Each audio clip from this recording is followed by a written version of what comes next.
we're going to do today. Наш план — небольшая медитация и затем небольшой, короткий разбор вчерашнего материала. Okay. So once more, find a good meditation posture. Примем сейчас позу, подходящую для медитации. So they say the back should be straight. Ключевой момент — прямая спина. So sometimes it's useful to move forward in the chair. На стуле иногда лучше продвинуться чуть-чуть вперед, чтобы у вас спина не была так по форме спинки. But if you need to lean back in the chair for health reasons, that's okay. И если вы вынуждены, так сказать, опереться по причинам здоровья, физической, медицинской, то ничего страшного. And then the feet should be flat on the ground in front of you. Можно поставить ноги прямо вот так перед собой. Or if you're on a cushion, Если сидите на make your feet подушке, comfortable. то прекрасная медитативная поза. And keep in mind that you can change your posture at any point if you are Если uncomfortable. так или иная любая какая-то деталь в вашей позе вас чуть-чуть затрудняет или что-то такое, то вы спокойно совершенно изменяете. The hands can be in the lap with the palms up, right on top of the Буддисты left. обычно держат в медитативной позе руку левую снизу, правую на ней лежит, она вот так ладошками одна на другой, и большие пальцы соприкасаются. And this just rests in your lap. И в свободном положении, в расслабленном состоянии руки. And then in terms of the eyes, it's good if you can keep your eyelids just a little bit open. Глаза хорошо держать полуоткрытыми. But if you need to close your eyes, that's okay. А если вам удобнее их закрыть, ничего страшного. If you have the eyelids slightly open, then you have a downward gaze. Если у вас открыты широко глаза, направьте немного вниз взгляд. And with a soft focus to the eyes. И фокус мягко фокусируйтесь, не переусердствуя. Okay. And the head should be upright. Голова также продолжение спины прямо. And the mouth relaxed. The jaw. Ротовая вся область расслаблена. You can place the tongue on the upper palate with А the tip of the tongue behind the two языком front можно teeth. касаться верхнего неба. And also relax into your shoulders, your neck area. И проследите за всем, чтобы все элементы тела были расслаблены, то есть вот бедра, бедренная часть и так далее. And anywhere else where you find tension in the body. А везде, где вы в теле обнаруживаете напряжение, постарайтесь ликвидировать это напряжение, просто отпустить его. Sometimes it's useful to breathe in very deeply and let out that tension when you exhale. Иногда есть полезное упражнение глубоко вдохнуть и выдохнуть, и как бы вот таким образом выдыхая всякую напряженность в теле. So we're going to begin with a meditation on the breath. Итак, медитация на дыхании. Мы с нее начинаем. And as I said yesterday, if you have a technique you can use that. Как уже говорил Дон вчера, если вы привыкли использовать ту или иную технику, пожалуйста, используйте ту технику, которая вам ближе. If you need a suggestion, then I would suggest working with the point at the tip of the nose. Но если вы предпочитаете послушать рекомендацию Дона, то он рекомендует просто сосредоточиться на кончике носа, где дыхание входит и выходит.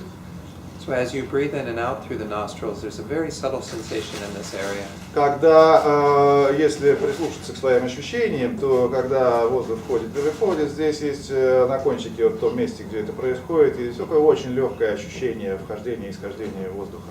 So tune into that sensation. Pay attention to that И вот на sensation. этом самом точке этого ощущения, вот на этом ощущении сосредоточьтесь. And try to keep the mind present there. И ум просто должен присутствовать в этом месте, вот там.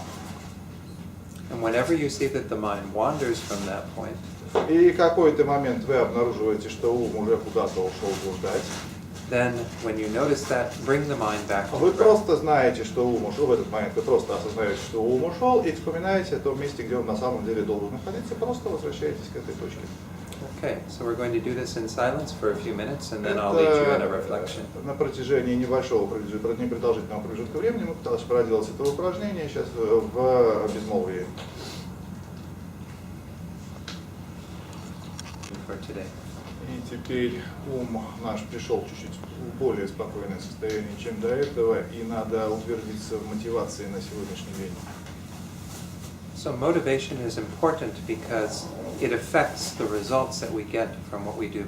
Почему важна мотивация? Мотивация, она определяет те результаты, те следствия, которые наступят в результате нашей деятельности. So if we set a very positive intention, a very good intention, then we get good results. Если мотивация хорошая, в особенности если она весьма хорошая, позитивная, то тогда следствия будут позитивными. So to set our motivation today, I'd like to bring up a topic from yesterday. И для того, чтобы определить, обозначить мотивацию на сегодняшний день, вспомним те темы, которые разбирались вчера. And this is this idea that we are fundamentally good. We have an inner goodness. Прежде всего нужно вспомнить ту идею, ту мысль о том, что на фундаментальном уровне люди являются хорошими существами, и то есть и мы в том числе, то есть мы хорошие на неком фундаментальном уровне. So to some degree we have to trust that that is our basic nature.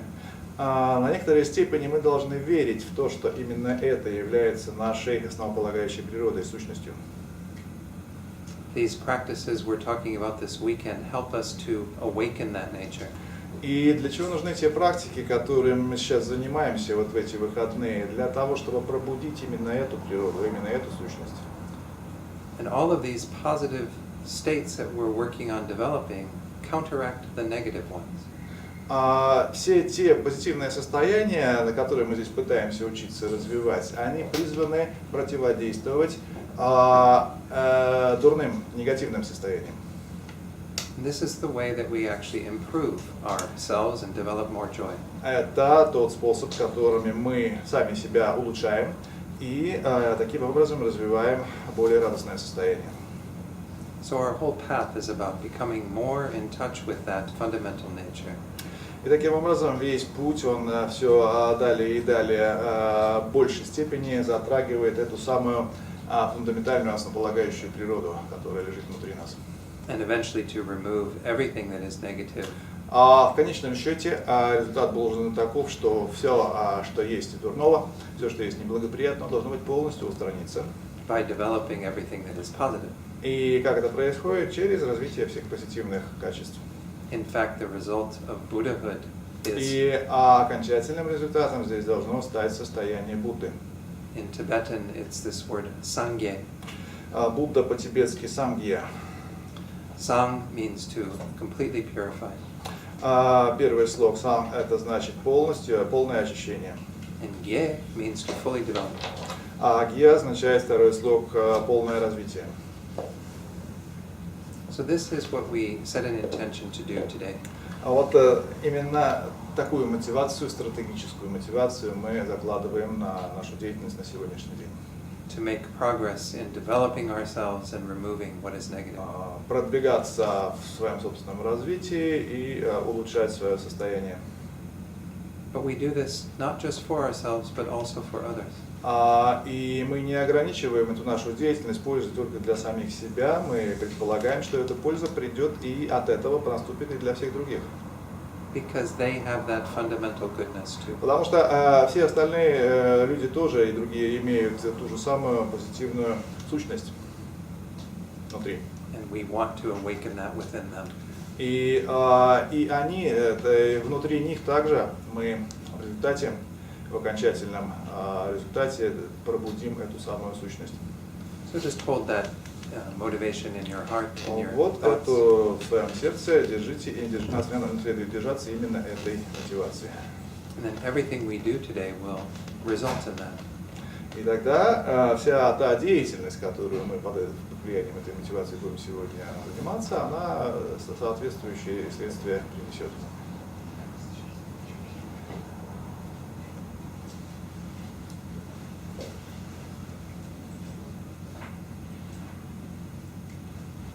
And when you're ready, you can open your eyes fully. Когда мы теперь чувствуем готовность, можно открыть глаза и присутствовать на занятии. Okay.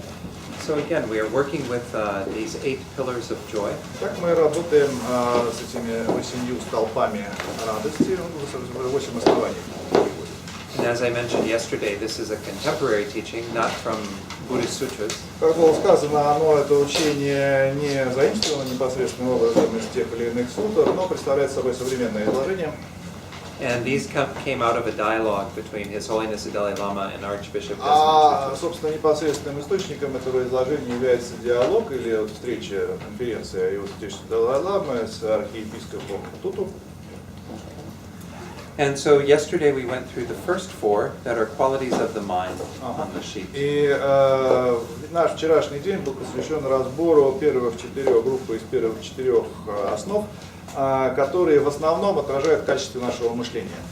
So we started with the first one of perspective because, as it says there, how we see the world is how we experience the world. So we need to change that. Почему мы начинаем с перспективы? Потому что перспектива – это, собственно, наше понимание, наше видение мира, то есть как мы видим мир. И если мы изменяем эту самую перспективу, изменяем наше свое собственное видение мира, изменится и наше переживание. So we talked about how we need to have a wider view, a more long-term view. Вот в связи с этим переменной перспективой мы говорили о более широком восприятии, о более долгосрочном восприятии. We also need to go beyond thinking about ourselves to think of others. И также очень важно о смене перспективы с сконцентрированности на себе самих, смены вот этой перспективы на внимание к другим. And then I also talked a bit about this perspective that we meditated on, of our fundamental goodness. И вот в связи с этим мы проводили медитацию о фундаментальной благой сущности нас и других. And then also how we can be maybe more optimistic because of that. И на этом основании обсуждали, как мы можем быть более оптимистично смотреть на вещи, на мир. But the perspective is very important because especially what we're going to talk about today comes from having that perspective. В данном контексте вообще перспектива важна, потому что вот то, чем мы будем заниматься сегодня, все разговоры, вот наш последующий, по сути, основывается на смене перспективы. But it also influenced the others that we spoke of yesterday. Но другие, все 3 оставшиеся столпа или основы, которые мы вчера обсудили, также оказывают серьезное влияние. So when we see ourselves in the wider scope of things, we can have more humility.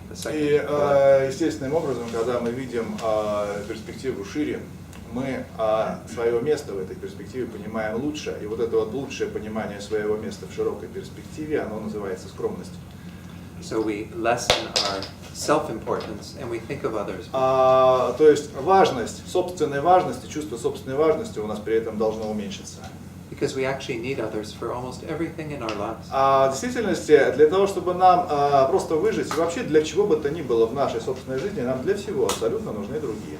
This is due to that concept of interdependence. Это непосредственно перекликается с концепцией взаимозависимости. No one is completely self-sufficient. И никто, абсолютно никто не является самодостаточным. We need others for our food, our clothing, Чтобы our cars. нам поесть, нам нужны другие. Чтобы нам одеться, нам нужны тоже другие. So we're not the center of the world. Мы не являемся центром Вселенной. Okay. So then we also talked about how that leads to more humor in our lives, a sense of humor. Затем о чувстве юмора. Был разговор о том, что позитивным весьма элементом является чувство юмора, наличие чувства юмора. And so with a sense of humor, we can be much lighter. We can laugh at ourselves. Обсуждались в действительности, от себя чуть добавлю разные аспекты, но в частности важно отметить то, что чувство юмора позволяет нам более легко воспринимать вещи, воспринимать действительность. So this helps us to remember our shared humanity, that we are all in the same family. И позволяет лучше оставаться людьми, то есть помнить о собственной человеческой нашей сущности. Мы и другие, мы вот люди, и вот об этом помнить. And if you've ever seen His Holiness the Dalai-lama with Archbishop Desmond Tuttu, you know that they laugh a lot. Если вы посмотрите, как вот, по видео, как Его Святейшество Далай-лама и архиепископ между собой общаются, то вы увидите, что они по сути вот, буквально воплощают эту радость, смех и юмор. Because humor helps us to reduce our tension and to feel more connected to others. Юмор определенно снижает любую напряженность и позволяет установить взаимосвязь между людьми. Okay. Then the final one that we looked at yesterday was acceptance. Наконец, принятие. Which does play a pretty important role. Оно принятие играет очень важную роль. And as part of talking about acceptance, I went through a small discussion on the Four Noble Truths. Когда мы обсуждали вчера принятие, Дон дал небольшое объяснение 4 благородных истин. Which is something that is the framework for all of the Buddha's teachings. Почему важно было дать это самое объяснение 4 благородных истин? Потому что это изложение 4 истин представляет собой общий контекст для любых буддийских изложений. And some people might find looking at the Four Noble Truths to be a little depressing. Для некоторых людей представляется, это может такое быть, что 4 благородные истины несколько, скажем так, depressing. Они несколько, так сказать, снижают настроение. То есть они дают понять, что вот страдания кругом, да, то есть они так вводят в такой депрессивный ступор, немножко кого-то может быть. And that's because the first noble truth Это is все the из-за truth of suffering. из-за истины страдания. The truth of dukkha. Из-за духи. So, but by suffering, we mean that we are in a fundamental state of dissatisfaction. Но в действительности посмотрим, что подразумевается под страданием. Под страданием подразумевается не просто наше обыденное понимание, но это на фундаментальном уровне все то состояние неудовлетворенности, в котором в действительности находимся мы все. And the causes of that, the second noble truth, are within ourselves. И причина, источник этого самого страдания, то есть вторая истина, она лежит внутри нас самих. They are our own actions, our karma, То есть это наша деятельность, карма, as well as our delusions. и аффективные состояния. So, this is the framework that we have to learn to accept. Это тот вот контекст, который мы связывали с принятием. И почему? Мы должны, потому что мы должны вот это вот принять. То есть мы вот эту действительность должны суметь принять. That we will experience suffering as long as we have the causes of that suffering. И мы ничего не сможем поделать с тем, что мы определенно будем испытывать все то страдание, которое будет возникать до тех пор, пока имеются его причины. But as I said yesterday, we need that suffering to transcend it, to use it on the path. Но, как было сказано вчера, есть и своя польза от этого положения. Дело в том, что вот эти самые результаты в виде страдания, они в действительности нам нужны. Для чего они нам нужны? Они нужны для того, чтобы научиться преодолеть их же, эти самые страдания. Just like the lotus needs the mud. Похоже на цветок лотоса, это очень самая известная буддийская аналогия, потому что он произрастает из болотной жижи, но никогда не бывает ей испачкан. So that leads then to the other two truths, which are the fact that we can end our suffering. We can end dukkha. Дальше ведь идет изложение следующих двух истин, которые прежде всего говорят третье, что существует окончание, конец страданий. And that's because we can practice the path that leads to Чтобы этого достичь, чтобы это получилось, необходимо осуществить путь. So, in this tradition of Tibetan Buddhism, there are many teachings that support our practice of the path. В тибетской буддийской традиции есть большое разнообразие учений, которые посвящены как раз четвертой истине пути. And if you have more interest in that, maybe you can join Discovering Buddhism, the series that is here. Если тем, кому интересно будет узнать о различных техниках и так далее, стоит рекомендовать курс «Открытие буддизма». So back to this idea of acceptance, when we practice acceptance, it means we embrace all of life and everything it has to offer. И это, вот возвращаясь к идее принятия, в действительности этим принятием необходимо, оно должно охватить все аспекты нашей жизни, то есть вот все то, что у нас есть за нами, мы сами за собой знаем, все это надо научиться принимать. But it doesn't mean that we are resigned to that we leave it as it is. Однако, как уже было сказано, опять же, что принятие не означает капитулирование. But we strive to transcend that, to achieve greater happiness. Мы должны стремиться подняться, подняться выше того исходного положения, того исходного состояния, которое у нас было, вот то, которое мы приняли. От него надо просто оттолкнуться.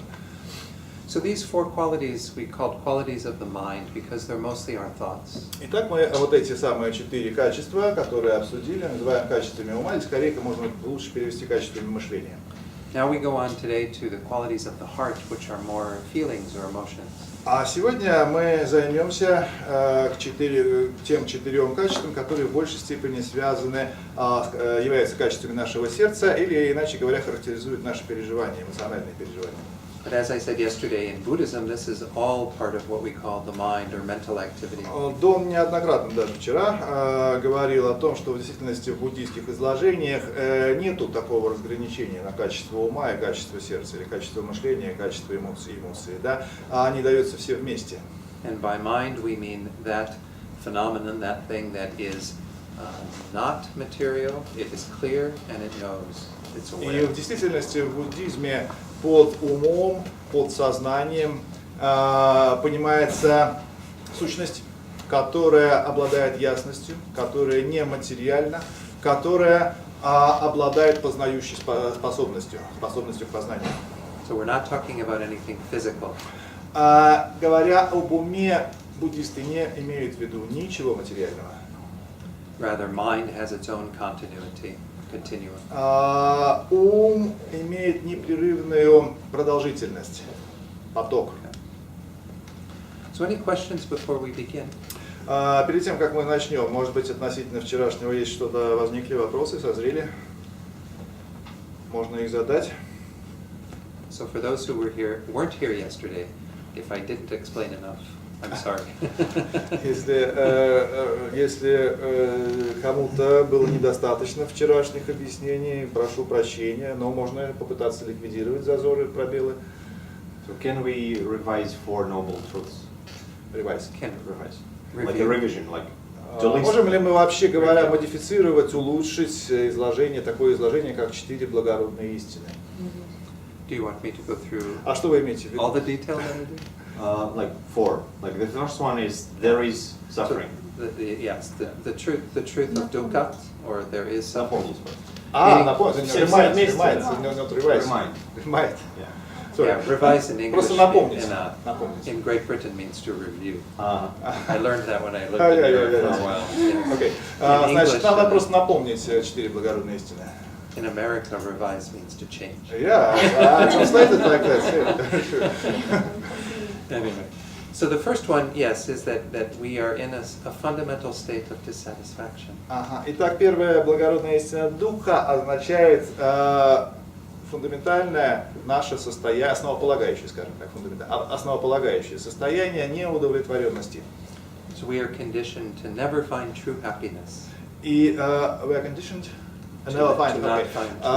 Мы находимся в обусловленном состоянии, которое не позволяет нам находиться в счастье. And that's because of the second truth, that there are causes to that. Почему так происходит? Потому что имеет место вторая истина, а именно источника или причины страдания. И так переводят. And those causes are our own distorted states of mind, our delusions. Этими причинами являются наши собственные аффективное состояние ума. Значит, можно сказать искаженное состояние ума, можно сказать искажающее состояние ума. И то, и другое будет в разных контекстах работать. And then our karma, our actions that come from. А вторым элементом является карма и, собственно, наша деятельность. Можно подробнее чуть наши поступки. But those factors are changeable. We can change them. Оба эти фактора, и тот, и аффективное состояние, и карма, и то, и другое переменчиво. Их можно, вот это все, и то, и другое можно поменять. In fact, we can completely eliminate. И в действительности полностью устранить тоже возможно. That's the third noble truth. Это как раз и есть третья благородная истина. The truth of the end of suffering or cessation of suffering. Истина прекращения. There's someone at the door. Okay. And so, how do we achieve that end, that cessation? By practicing the path, the true path. Каким образом это можно искоренить, прекратить и полностью искоренить, осуществляя путь? This is everything that the Buddha taught for 45 years. По сути, это и есть то, чему Будда учил 45 лет. He taught many different things that support. Много вещей объяснял, очень много в разных, там, огромный корпус литературы, но по сути вот этим 4 вещам он, собственно, учил. Yeah, many teachings that support our development of our minds to achieve that state. В особенности очень много было посвящено истине пути, то есть тех изложений давалось, которые специально направлены на то, как осуществлять можно путь. So the first two truths we often think of as related to samsara. Первые две истины традиционно объясняются как относящиеся к сансаре, Which is our conditioned existence. Иначе говоря, обусловленному существованию. The last two truths pertain to nirvana, Третья и четвертая истины, они традиционно объясняются как относящиеся к нирване. which is the peace that we can achieve when we are free of all of our dukkha. Это состояние объясняется как состояние покоя, которое достигается, когда первые две истины устраняются и искореняются. So there are actually, one thing I didn't mention yesterday is that there are two different main types of nirvana. Вчера Дон не сказал о такой интересной вещи. В действительности есть два вида нирваны. Yeah, there are other divisions, but the two main ones I want to talk about are what we would call the nirvana that is our solitary peace, our individual peace. Ну, давайте не будем привязываться к слову, что есть два вида нирваны, потому что на самом деле можно как-то разделять, так классифицировать и так далее. Но то, о чем мы сейчас говорим, есть нирвана, которая объясняется как индивидуальный покой, личное освобождение. And this is something that every person can attain. Это то состояние, которое каждый человек способен достичь, осуществить. But it's said to not be the final result. И в буддизме вот это состояние личного освобождения не называется окончательным результатом духовного пути. Because we can attain another type of nirvana called non-abiding nirvana. Почему так? Потому что существует еще один вид нирваны, который называется непребывающая нирвана. This is also the state of Buddhahood. Это то же самое, что состояние Будды. And this is where we are able to not be in just solitary peace, but to be active in the world. В этом состоянии мы можем находиться в состоянии полного покоя, но при этом это будет не индивидуальный покой, мы при этом сохраняем способность проявлять деятельность в мире. And this is because we're motivated by compassion for others to help them. Почему так? Потому что состояние это, достижение этого состояния мотивируется состраданием, которое направлено на всех живых существ. So this is said to be the goal of the person who is in the Mahayana. Вот такая цель объясняется как такое состояние объясняется как цель практика, который подвязается на пути Махаяны. Whereas the goal of just one's own nirvana is in the Hinayana. А тот вид буддизма, где практикуется путь ради достижения только личного освобождения, называется хинаяной. So both were taught by the Buddha. И оба эти пути в действительности изложены Буддой. But it's for different people. Но просто Будда изложил их для разных людей. Some people only can attain their own peace. Some people want to go beyond and achieve Buddhahood. Кому-то окажется вполне достаточно, и он ограничит свои стремления достижением личного освобождения. Другие люди захотят пойти еще дальше и достичь непребывающей нирваны. So Professor Robert Thurman actually defines these two, Hinayana and Mahayana, in a nice way. Очень интересным образом определяет эти два вида буддизма, хинаяну и махаяну, Роберт Турман, профессор Роберт Турман. He describes Hinayana as the individual path, or individual vehicle. Он объясняет хинаяну как индивидуальную колесницу. Which means they carry the burden of their individual path, just for themselves. Он осуществляется и выполняется исключительно на индивидуальной основе. То есть вот сам человек выполняет, сам за все это отвечает, сам получает все те результаты, которые имеет в виду получить. And the Mahayana he calls the universal path, the universal vehicle. Махаяну он обозначает как вселенскую, скажем, это можно перевести универсально, но правильно перевести вселенскую или всеобщую колесницу или всеобщий путь. Because there we are motivated to take on the burden of all beings. Почему так? Потому что здесь изначально на уровне мотивации уже задействована польза для всех живых существ. So this is actually where a lot of these qualities of the heart are talked about, is in the Mahayana tradition. И в действительности вот эти самые качества, то, что мы здесь называем качества сердца, или те качества, которые связаны с эмоциями, они находят очень обстоятельное обсуждение в рамках традиции, махаянской традиции. They're certainly in the Hinayana too, but not to the degree that we talk about in the Mahayana. Ну, если пойти копнуть глубже, то, конечно, и в Хинаяне они обсуждают те же самые аналогичные вещи, но не до такого, скажем, не таких подробностей и не до такой перспективы, как в Махаяне. Because the goal in the Mahayana is a greater goal, a bigger goal. Почему так? Потому что в Махаяне больше цель, объективно больше. Okay. So, did that help to review Four Noble Truths? И как помогло? Ну, хорошо, будем считать достаточно.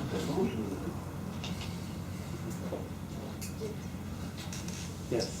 Уважаемый коллега, скажите, пожалуйста, почему, интересно, сразу после Ашоки в Индии буддизм как завял, и индуисты вернулись к индуизму, хотя даже, в принципе, буддизм это не религия, как мне говорили индусы, я там был несколько раз, это мировоззрение. Значит, может индуизм и буддизм соседствовать, и не беда, и дружить даже, да? It's a historical question. After Ashoka Emperor in India, Buddhism came down and somehow moved to other regions. Это первый вопрос, да? И после Ашоки буддизм как-то в Индии завял. Это я спросил, да.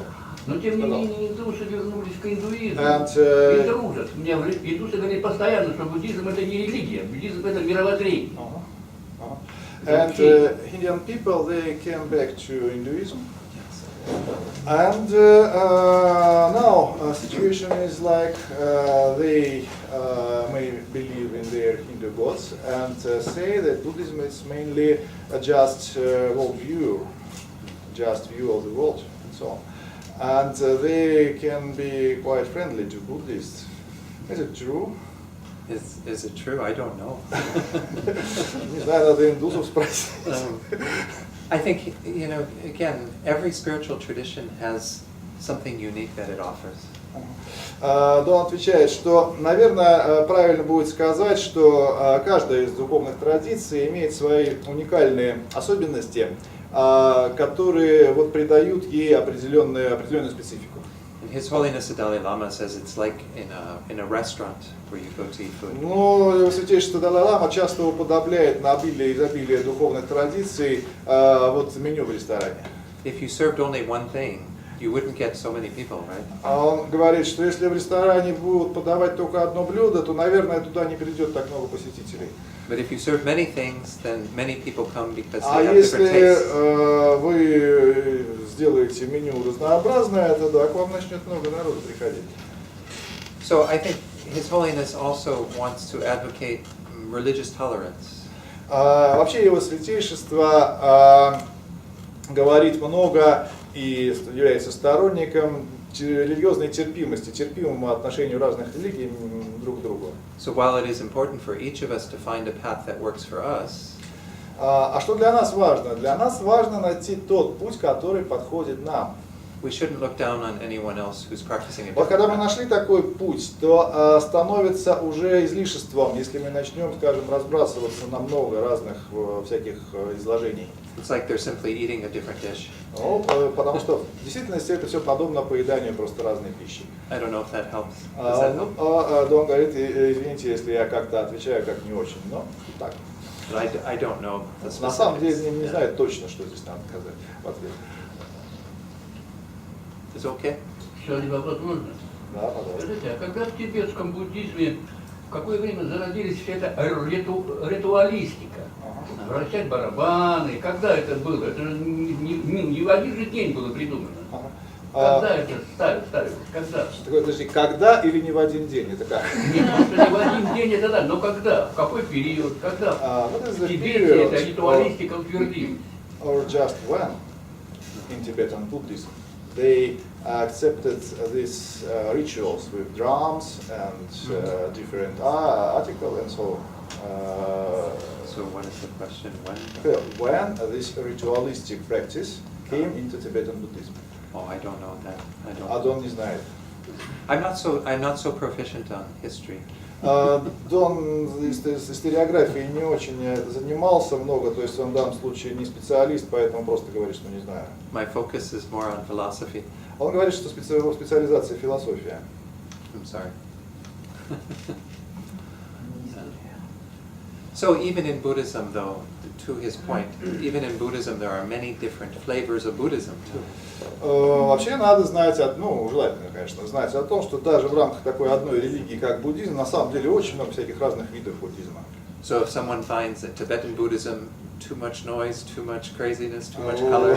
Да, вот порой люди смотрят на тибетский буддизм и говорят, ой, там столько всяких действительно барабанов стучат, и вообще так много всякого красочного, что, наверное, даже и слишком это And you будет. can go Zen Buddhism. Лучше дзеном, вот, там они сидят все спокойно, сосредоточены и вообще очень прилично ведут. Okay? Okay.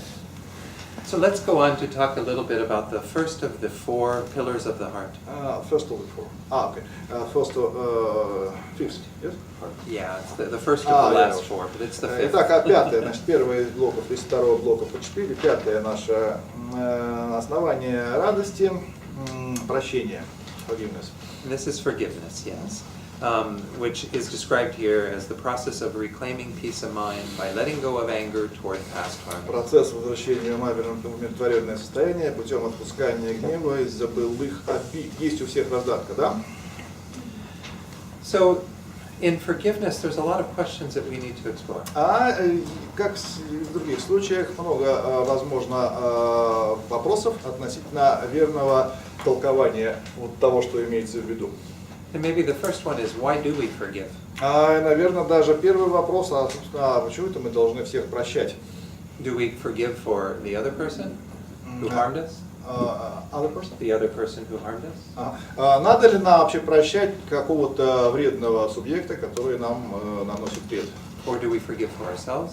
Или это мы себя должны простить? Or for both? Или мы должны и себя, и всех остальных простить? What do people think? А что на этот счет думаете вы? Вредного субъекта, себя или всех простить? Everyone. Everyone. Yeah. Всех простить. So I think we can say everyone benefits when we forgive. Что говорит Дон? Он говорит, что, в общем-то, всем становится чуть легче, когда мы всех прощаем. But I would say in many cases we mostly forgive for ourselves actually. Но в действительности, в большинстве случаев, обычно наше прощение всегда направлено на себя. But then because we forgive for ourselves, it helps others. Но даже поскольку мы имеем способность простить себя, это помогает другим. Often they say that holding on to past harms is like holding on to a hot coal. Hot Coal, piece of coal. Burning coal. Бывает, есть такое сравнение, что я, честно говоря, не очень понял, что за предмет, но, в общем, имеется в виду, что вот держать обиду, держаться за зло, не прощать его, похоже на то, как держаться вот за какой-то горячий, жгущий нас предмет, то есть рукой мы будем за него держаться, он будет жечь нашу руку. Hot ember, I don't know what word. Уголек. Got it? Да, за уголек. Кол. So you're waiting to throw the coal at the person who harmed you, То есть вы the burning coal at the person who harmed you. Значит, вот вы, человек, который вам навредил, он похож на это самое, вот вы, вот этот самый, его отношение к вам похож на горящий уголь, а вы его постоянно держите в руке и вот не отпускаете. But who is getting burned? А кто от этого, вообще говоря, страдает-то? You're holding. So Держитесь-то вы за эту обиду. when we don't forgive, it's like we're doing that to ourselves. Вот это похоже, значит, когда мы не прощаем, это похоже, что вот так вот сравнение похоже на то, что мы делаем сами с собой. In this section of the book, they tell many stories of forgiveness. Архиепископ и Далай-лама в этом разделе книги рассказывают много разных историй о прощении. And many of them are very inspiring. И некоторые из них, они весьма вдохновляют. I think we can see that as people, human beings, we are very moved when we see people forgiving. И в действительности на людей производит большое впечатление, когда они видят, как кто-то способен прощать. Because it shows once more our inner goodness, our fundamental goodness. Почему так? Потому что как раз вот эта способность, это качество прощения, оно затрагивает ту фундаментально благую, позитивную природу, которая есть в людях. So let's look at the Buddhist understanding of why we should forgive. Ну вот это буддийское понимание того, почему мы должны прощать. And some of this is based on what we talked about yesterday and even a little today. Мы немного уже говорили об этом вчера и сегодня. Things we already discussed. I'll talk about what those are. Anyway, okay. So the main reason for forgiving is because we understand that the person is under the control of their own delusions. И вот в связи с буддийским пониманием того, почему, собственно, кого основание для прощения, оно на базовом, таком, на основополагающем уровне таково, что любой человек, который нам навредил, любой человек, который нам навредил, в действительности этот вред произведен под влиянием точно такой же ситуации, как у нас, а именно кармы и аффективных состояний. Master Shantideva uses the example if someone is hitting you with a stick. I know. Oh, but you were going to say И в связи с этим наставник Шантидева говорил, что, допустим, кто-то бьет вас палкой, And he asks, if someone is hitting you with a stick, why don't you get mad at the stick? то будете ли вы гневаться на палку? Anyone, why don't you get mad at the stick? А почему не гневаться на палку? It's easy answer. Because the person is holding the stick, right? Потому что палка вам сама по себе ничего не делает. Непосредственно бьет вас палка, да, но на палку никто никогда не гневается. Вот животное может разгневаться на палку, да. А мы не гневаемся на палку. Почему? Потому что на самом деле человек бьет палку. So the person is controlling the stick, we say. Потому что палка находится под полным контролем руки человека. But the person is being controlled by their delusions. Но пойдите дальше. Просто посмотрите на то, что на самом деле человек тоже находится под полным контролем других вещей. Каких именно? Он находится в этих самых обуславливающих факторов. Аффективное состояние и карма. So it doesn't make sense to get mad at the person. Но если так рассуждать, тогда что гневаться на человека? If anything, we should be angry at the delusions. Если уж гневаться, значит надо гневаться на аффективное состояние. So we have room to understand why we can forgive someone. Вот такое общее представление буддийское, общее буддийское представление. Спросите, что вы хотите? Especially when we understand our own delusions. Особенно, когда мы свои собственные аффекты оцениваем, аффективное состояние. And how quickly they take over our own minds. И мы можем увидеть, как быстро они овладевают нашим умом, нашим внутренним состоянием. Now it is important to distinguish forgiving from things that it's not, like we're going to talk about how it's not forgetting, it's not condoning wrongdoing. Anyway. Поэтому важно уметь отличать те вещи от того, как на самом деле и как оно не происходит на самом деле. It's not condoning or forgetting. То есть вот если, допустим, the end of the phrase I didn't get. Not condoning wrongdoing, condoning them doing wrong. It's not, you know this word condone? Approving? Or, and then it's also not forgetting, it's not being weak. These ideas. We're going to talk about that. То есть мы не забываем, мы не становимся слабыми. Мы не забываем плохое что-то, что с нами произошло. Okay, so what we're going to talk about is that forgiving can be confused with some things. We make sure that it is not those things. It doesn't mean these things. Итак, прощение в действительности могут препятствовать разные вещи. Мы, например, можем хорошо помнить какое-то событие, да, или что-то, что нам сделали, и это не позволит нам прощать. То есть мы можем чего-то держаться, то есть мы можем хорошо помнить свои какие-то переживания, боль, например. Есть вот эти самые вещи, которые не позволяют нам простить. Тем не менее, важно различать те вещи, которые нам не позволяют, допустим, прощать, да, от тех действительных ситуаций, которые на самом деле имеют место. А какая действительная ситуация имеет место, мы ее описали вот до этого, когда говорили о примере с палкой и рукой человека. So the first thing is to make sure we understand it is not forgetting. Forgiveness doesn't mean to forget. Первое здесь вот этот такой фактор, который нам препятствует прощению, это что мы чего-то не забываем. And again, this is a fine point, but we want to understand that the person did harm us. Remember that.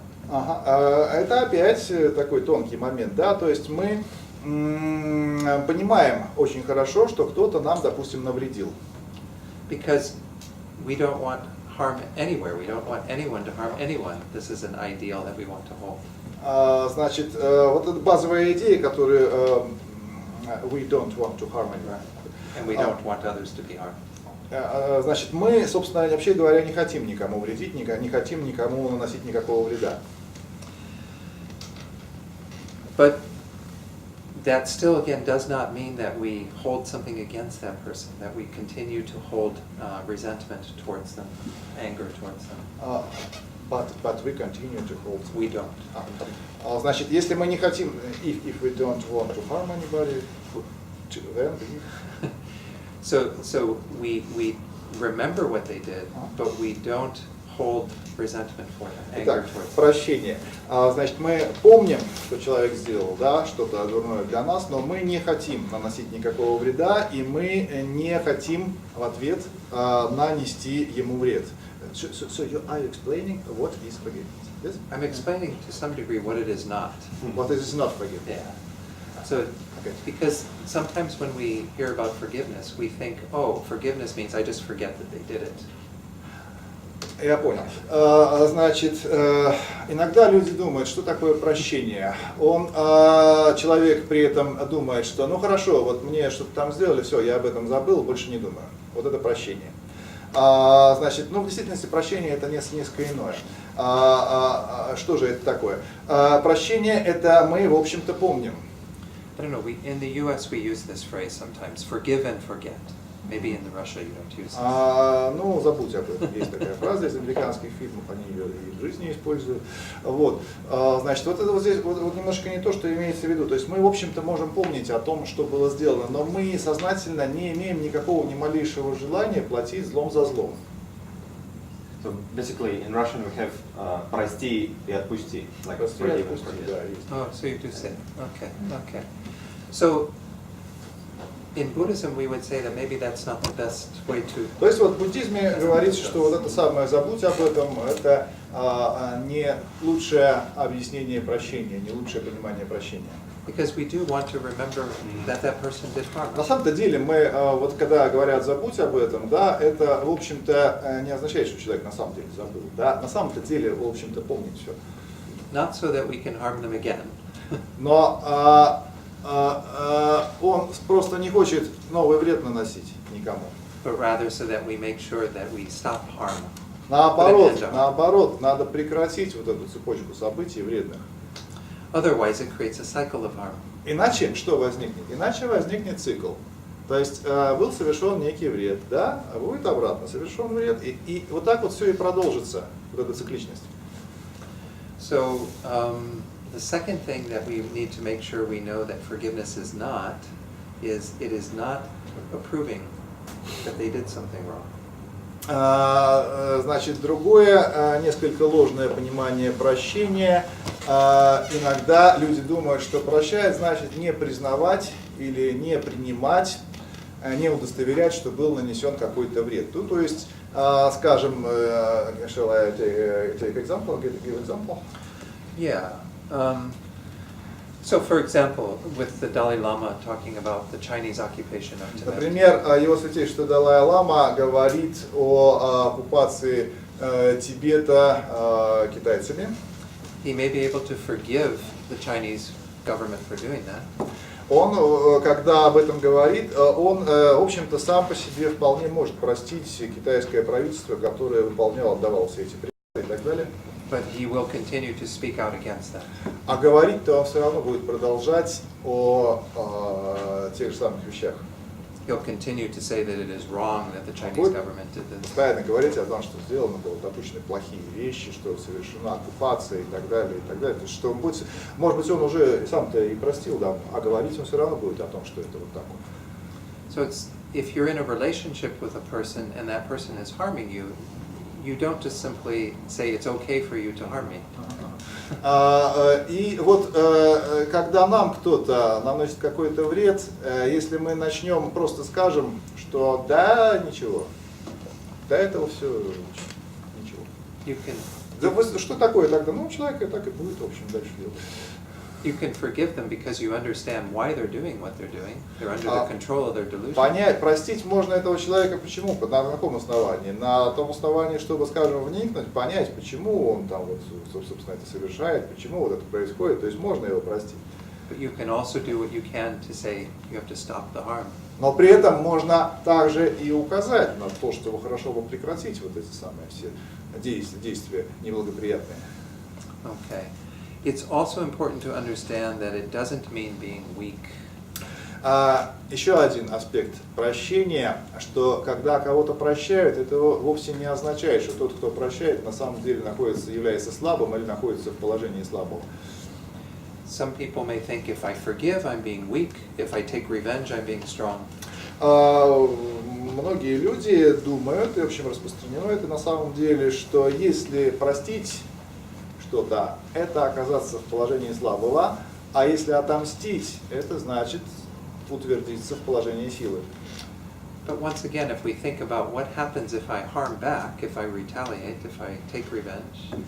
Тем не менее, если хорошо задуматься и оценить последствия, оценить, собственно, происходящую цепочку, если вот ту, которая происходит, если мы отомстим, то, в общем-то, вот это вот как раз должно все предотвратить. То есть мы таким образом должны простить, воздержаться. То есть что за польза будет от того, что мы начнем мстить? So we really have to look at what use will it be if we do that. Instead, it's more important to be strong and forgive. Может быть, лучше гораздо чувствовать в себе силу и при этом суметь простить. Especially again when we understand that there are many causes and conditions that affect a particular situation. А в действительности, правда жизни такова, что на любую ситуацию всегда влияет множество разнообразных условий и причин. So even His Holiness talks about how he heard of one story in the Chinese occupation of Tibet.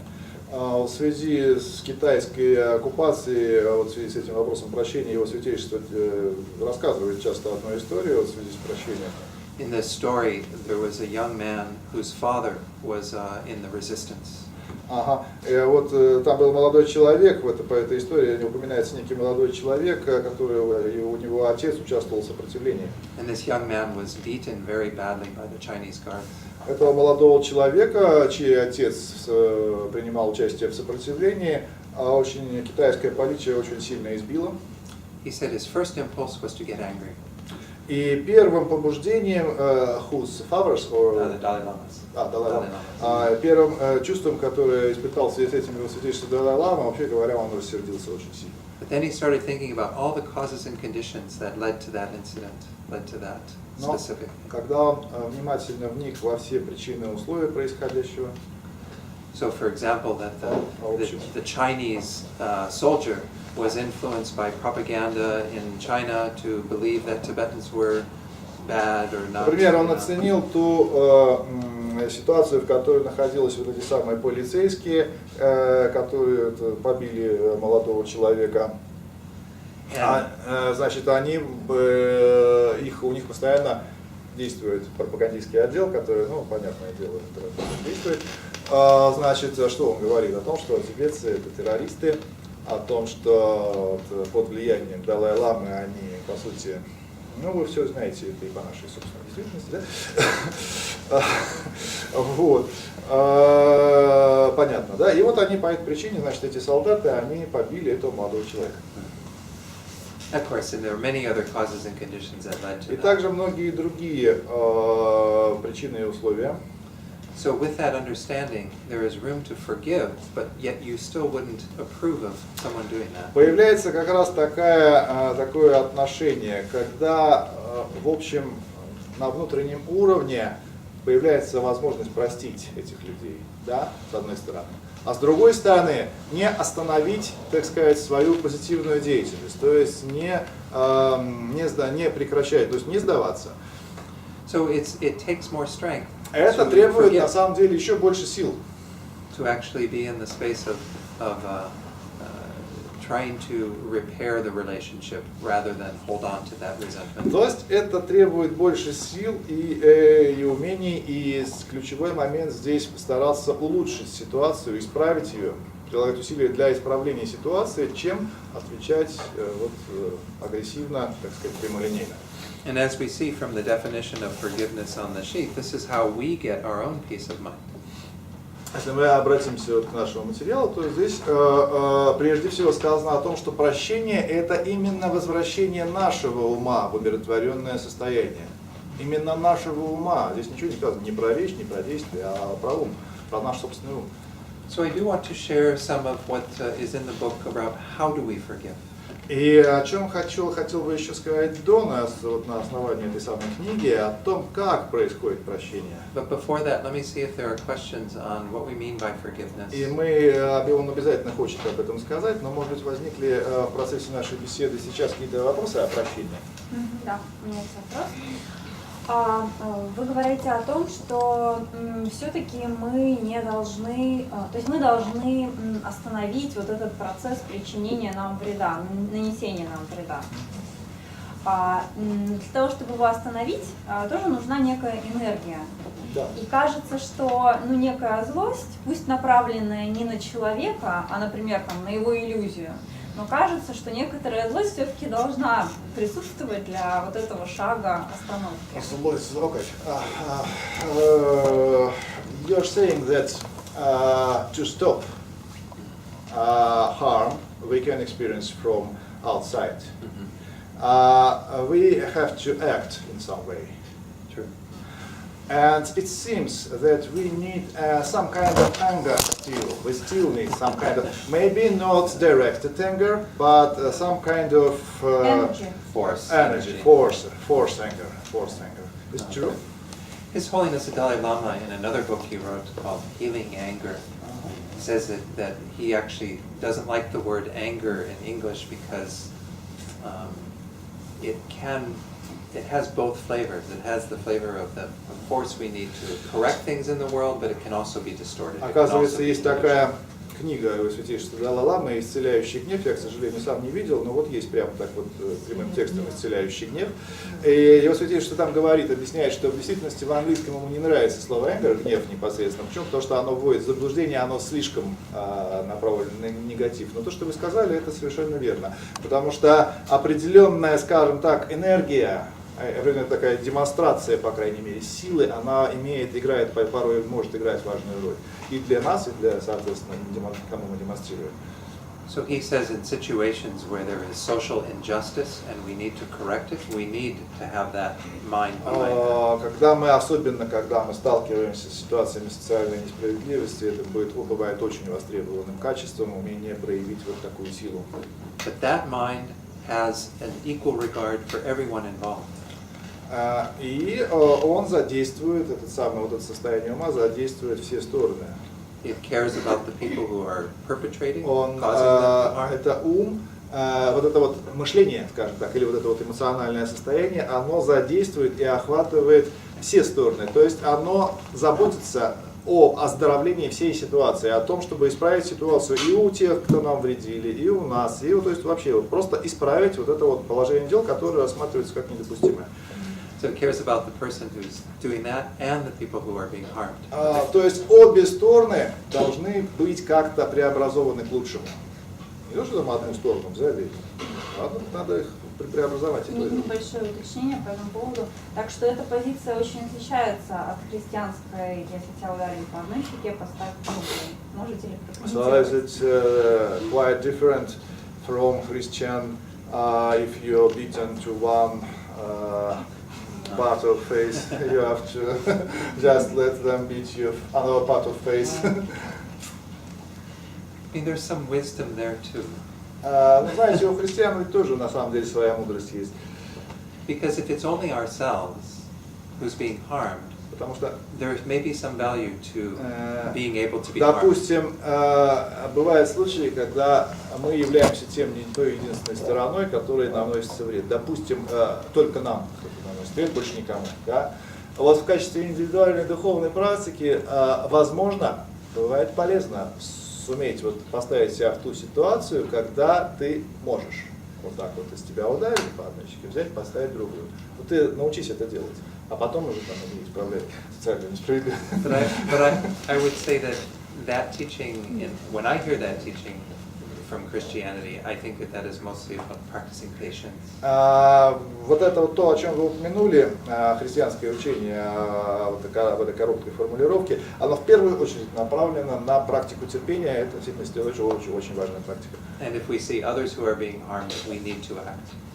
Но если мы видим, что вред наносится разным существам, кому-то помимо нас, то в общем необходимо действие. This Christian teaching sometimes is somewhat similar to Tibetan teachings in Buddhism called Lojong. В действительности, то христианские учения в том духе, который вы сейчас упомянули, они во многом схожи с тибето-буддийским учением Ладжонг. We talked about this a little bit yesterday, where you can endure your problems, your difficulties. Немножечко мы затрагивали вчера эту тему. Endure them and even learn to like them. И связано это с тем, что вот порой вот такие ситуации, когда мы находимся в трудных условиях, они наоборот способствуют нашему духовному росту, то есть мы учимся над ними подняться. But we do that when that's about ourselves, not when it's about others. Но вот эти все практики, когда мы учимся в таком ключе подняться над духовными ситуациями, они относятся к тем ситуациям, когда это именно мы, а не кто-то. And that's a very advanced practice. Это серьезный уровень практики, на самом деле. Нужно осознанно, во всем нужна осознанность. Нет, это серьезный уровень практики, когда это на самом деле серьезный уровень. Let's see what's the... Did you have something more from that you wanted to share in English? Okay, so... Я хотела спросить, вот, ваше мнение о боевых искусствах в контексте прощения. Как вообще? В контексте прощения. Could you say anything about Martial arts. Martial arts? Yeah, martial arts. Fight arts concerning to forgiveness. In connection to forgiveness. I don't know much about martial arts. Дон вообще не спец по боевым искусствам. I studied Tai Chi Chuan. Но Tai Chi Chuan он изучал. Yeah. And in Tai Chi, the example that we work with is that you don't use force to meet somebody. To don't use force. Force against force. You Okay. don't force to force. Вот в тайцзи есть принцип не используй силу против силы. You yield, you know this word yield, Но, and they are overcome by their own force. Ты используй ее для того, чтобы, так сказать, в общем, используй чужую силу. I don't know, that's my only experience. Это вот его взгляд на вещь. I think many martial arts have that as a basis. That И вот they're not, во многих боевых искусствах на самом деле этот принцип он используется. То есть, когда на тебя нападают, не старайся противопоставить этой самой силе свою силу, а наоборот возьми эту силу у них и забери.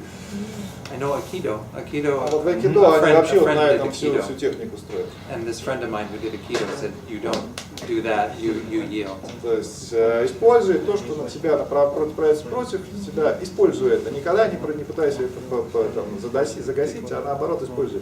So in relation to forgiveness, I guess it means that we don't, respond with anger, but rather being soft, being, И, может быть, действительно можно это связать с способностью, с умением прощать. А как связать? А это означает, что вот прощение будет в данном случае не использование гнева против того вреда, который нам находится, а реакция должна быть, скажем так, смягчающая, мягкая сила, в общем. then that doesn't mean that we're weak, though. Это не означает, что мы проявляем слабость. Как зеркало, like mirror. Like mirror. Do you have any experience that you want to share? Вы пример можете привести из личного опыта? Просто я знаю одного человека, который он практикует тибетский буддизм, и одновременно он занимается кунг-фу. Вот, и просто мне эта тема интересна, потому что в тибетском буддизме тоже есть, например, путь воина, такие учения, там, гисар. Вот мне эта тема поэтому интересна. Мы говорили, я хочу это понять, вы сказали, что в боевых искусствах как бы используют силу противника, как бы возвращают ее. Правильно? Поэтому я сказала, как зеркало как бы получается. Даже не знаю. The lady just finds this topic interesting because there is a kind of path of various path and so on. Yeah. Sometimes we use that idea with the bodhisattva. It's the Вот эти bodhisattva way. идеи о пути воина часто как раз применяются к описанию пути бодхисаттвы. But the enemy is not outside. Но Enemy при is этом inside. враг это не какой-то внешний враг в виде человека, который вредит, а это внутренний враг. They often say, no anger inside, no enemy outside. И поэтому говорят, что если нет внутри гнева, тогда и нет и врага снаружи. Но и существуют какие-то, возникают иногда опасные ситуации для жизни живых существ. И тогда приходят эти Только что самые, сказали об этом. да, бодхисаттвы, которые останавливают это зло. И тогда приходится принимать и применять иногда и боевые искусства. Только Правильно я что понимаю? об этом сказали, конечно. Да, спасибо. Thank you. Okay. Yes. Вот такой вопрос. Когда тебя ударяют, то это получается, ну, исходя из того, что вы говорили раньше, это карма моя и того человека, который меня бьет. Ну, условно меня бьют, да, то есть это моя карма. А если ситуация, когда кого-то другого, ну, тоже условно бьют, то есть каким-то образом, насколько я имею право, имею ли я право, и как определить, имею ли я, учитывая то, что в пространстве, в перспективе, я знаю свое место, вмешаться в то, что происходит с кармой между другими людьми. Okay. Yesterday we talked that, for example, if two people involved in a situation, for example, one person beats another person, yeah? So they both have common karma. One, for example, I have karma to be beaten, and another person has a karma to beat me. Yes. Okay. But if a lady can see this kind of situation with other people, do she has any right to interfere into situation and try to change?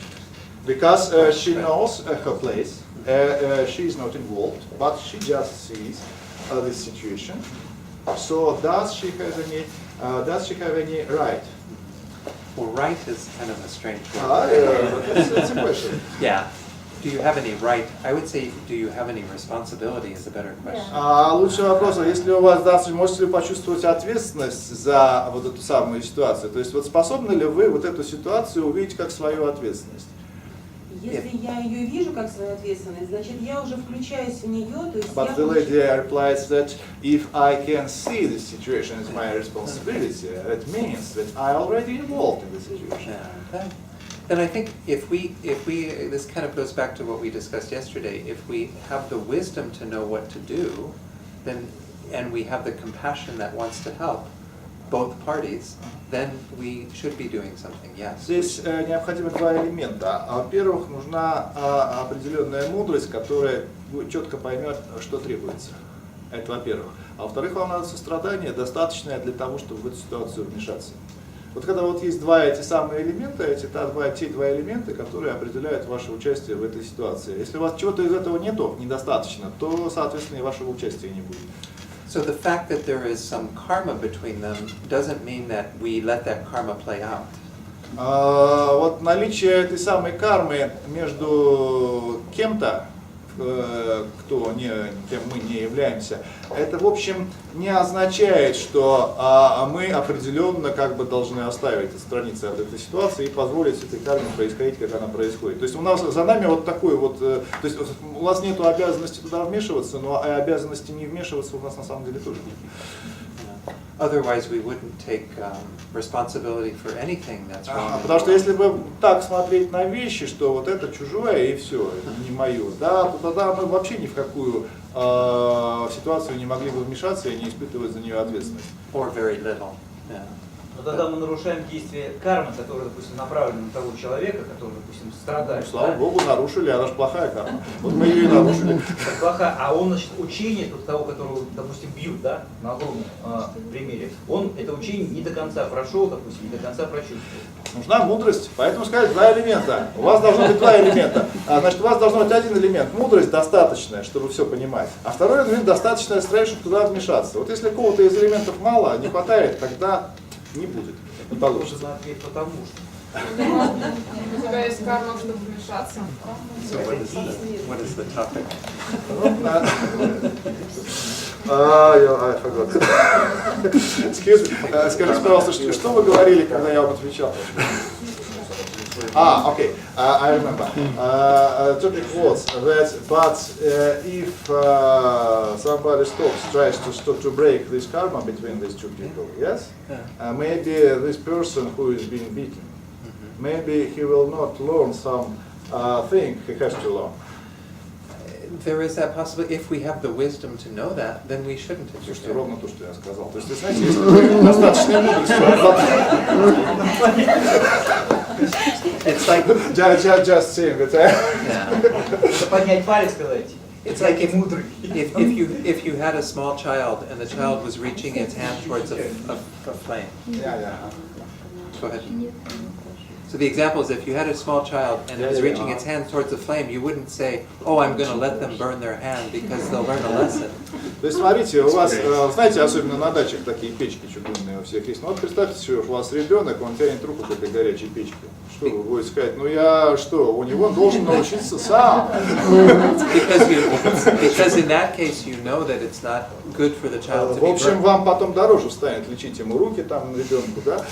Поэтому вы, наверное, все-таки предотвратите эту самую. But there are other times with children where they need to learn some lessons of responsibility. Ну а иногда все-таки вы будете видеть, что ребенку может быть лучше самому узнать, что не надо там, допустим, вот дразнить собаку, да, потому что она может обозлиться.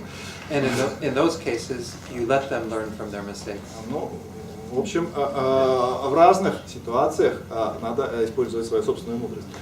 So if you have the wisdom to see which situation it is, then Поэтому, you act accordingly. если мудрости достаточно для того, чтобы верно оценить ситуацию, верно понимать, что происходит, вот тогда вы имеете основания для того, чтобы действовать или не действовать в этой самой ситуации. Ну и другой элемент тоже упоминался. Because our goal is to help others to be responsible, but we sometimes have to interfere. На самом деле, действительно, у нас есть такая цель, чтобы и другие также чувствовали свою ответственность. То есть в этом ничего неверного в этом тоже нет.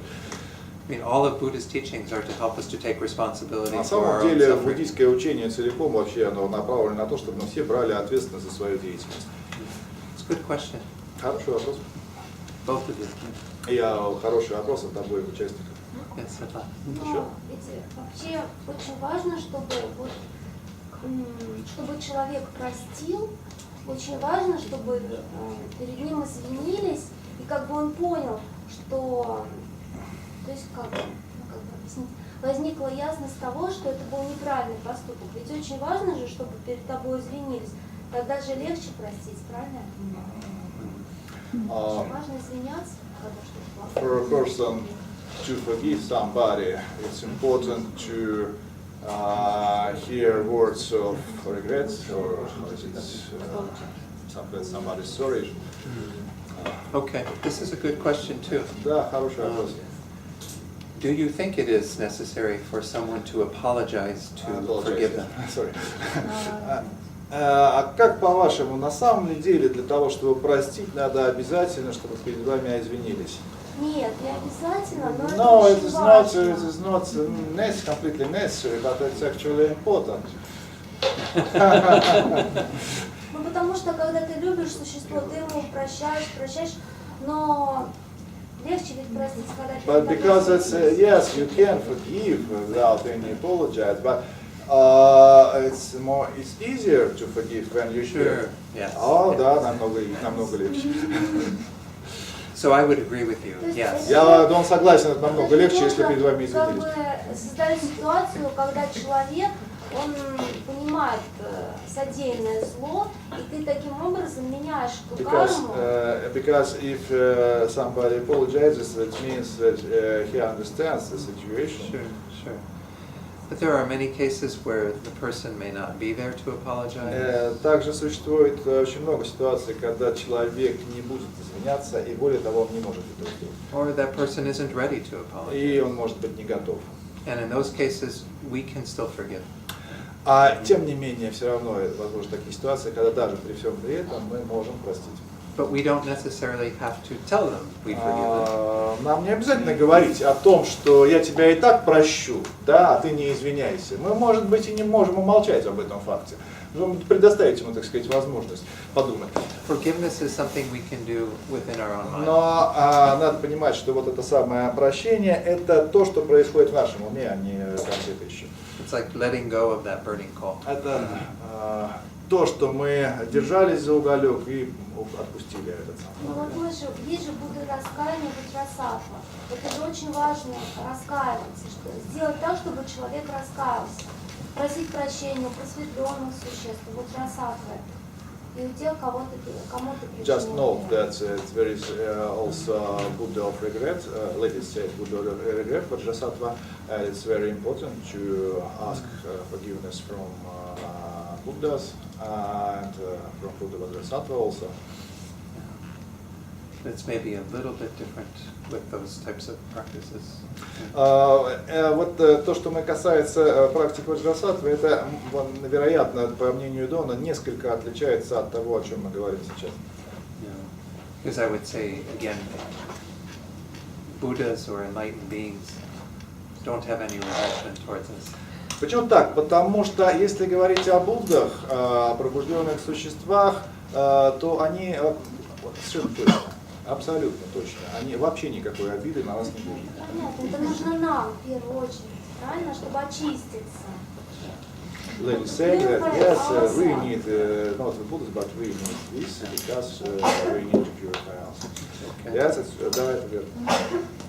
Any other questions on forgiveness? So we're going to have to go forward a whole lot of slides. Yeah. Пожалуйста, несколько. Because I've just been mostly talking today. Just keep going till we get to it's almost the very end of this section. I'll tell you when.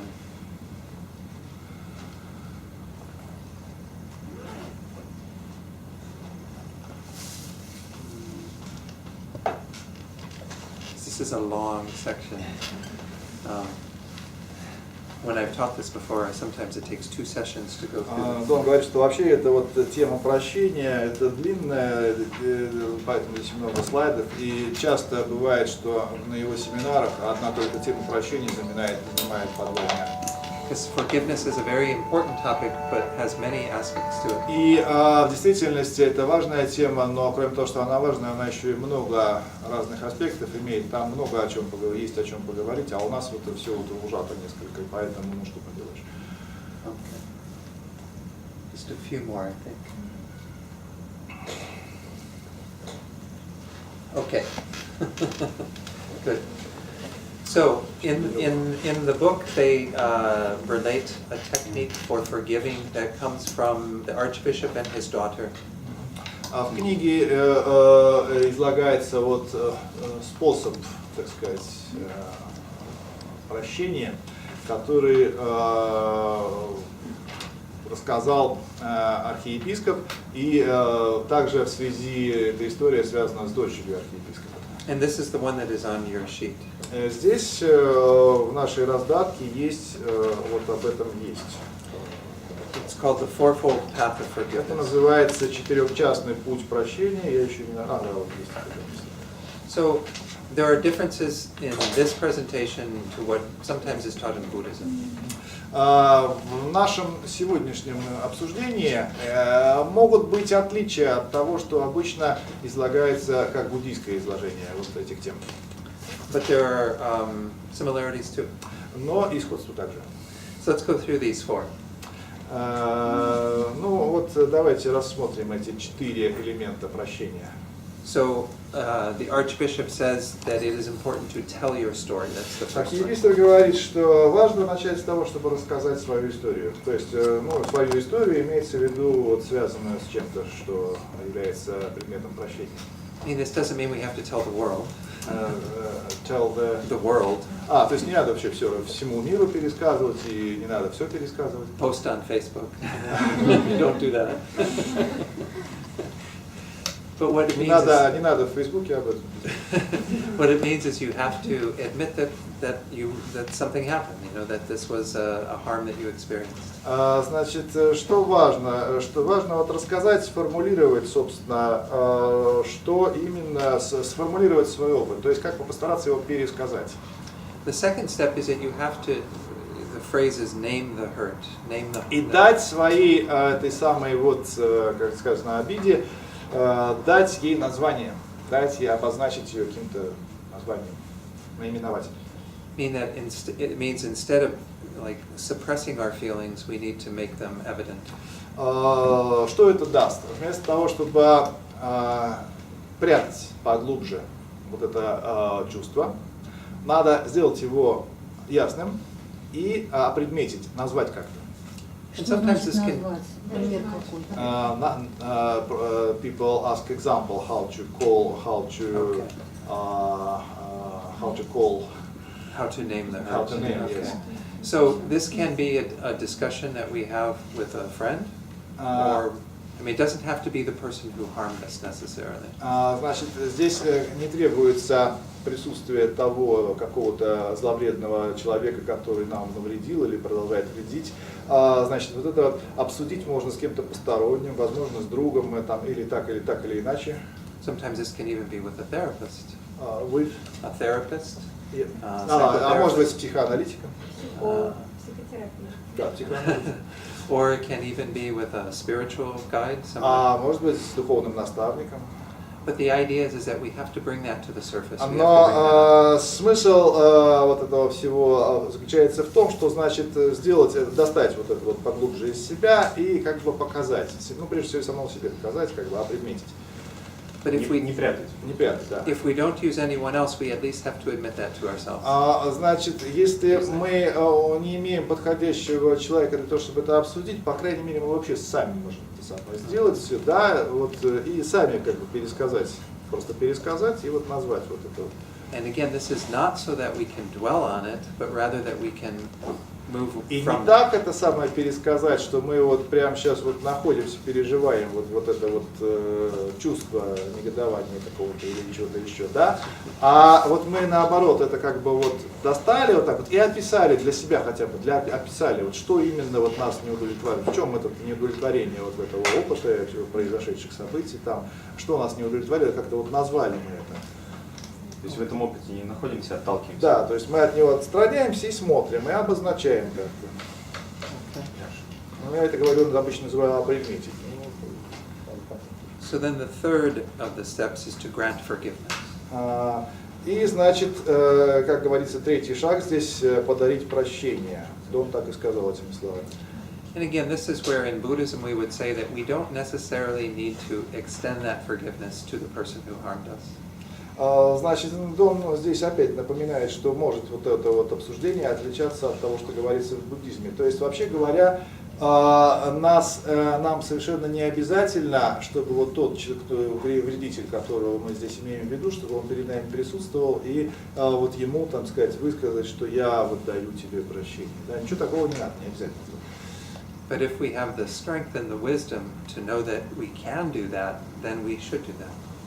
Если, тем не менее, у нас оказывается достаточно силы, достаточно мудрости, то есть достаточно всех обстоятельств для того, чтобы на самом деле совершить такой шаг, в общем, хорошо его совершить.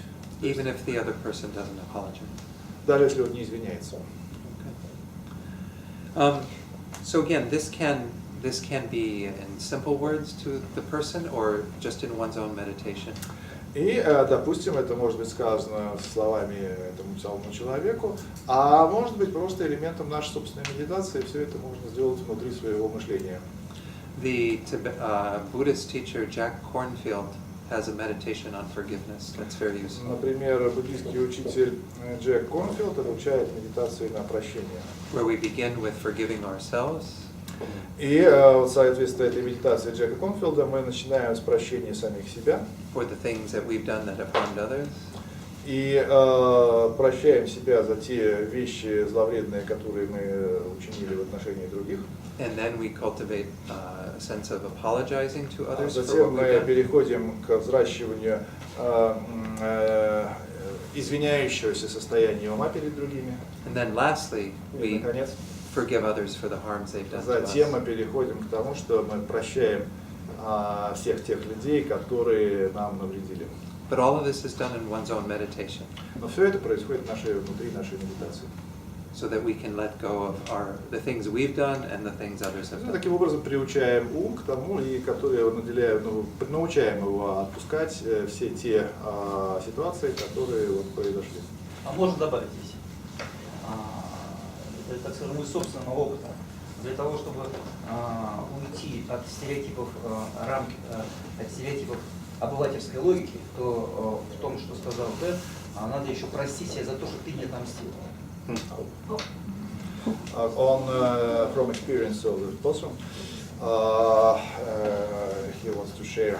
It's also a very important thing to forgive yourself for not revenging, for not revenging. Oh, not taking revenge. Yeah, Forgive yeah. yourself for not taking Taking revenge. revenge, yes. Can you explain? Объяснить можете? Пример. Пример, вот Дэн говорил, например, что такое обида, да? Это когда, например, держишь раскаленный уголь на кого-нибудь, да? Но этот уголь, он моментально остывает, допустим, если ты отомстил. Okay, saying that you not to forgive is similar to holding this hot coal, yes. But any coal will becomes colder if you really take revenge. Yeah, you understand? If you take revenge, it will not be the hot coal. You like throw it. Because You're throwing it. you can take revenge. I'm still not getting the point. If you take revenge, Right. you will not be holding this protocol. But you will have hurt someone else. Yeah, but So- you will not feel this hot coal. But Because I don't know where forgiveness comes in then. You're forgiving yourself for forgiving For not taking revenge for at not once. taking revenge once. Это, мне уже кажется, имеет отношение к какой-то самовлюбленности. Такой вот подход, что я так себя люблю, как же я себя Должен люблю, отомстить. простить, да. Это уже какая-то буддийская. Я поэтому сказал, что это в рамках логики обывателя. Природа нашего. Means there is a logic. If I do not take revenge, I'm going to be not war. Нет, мы уже изначально чистыми, Weak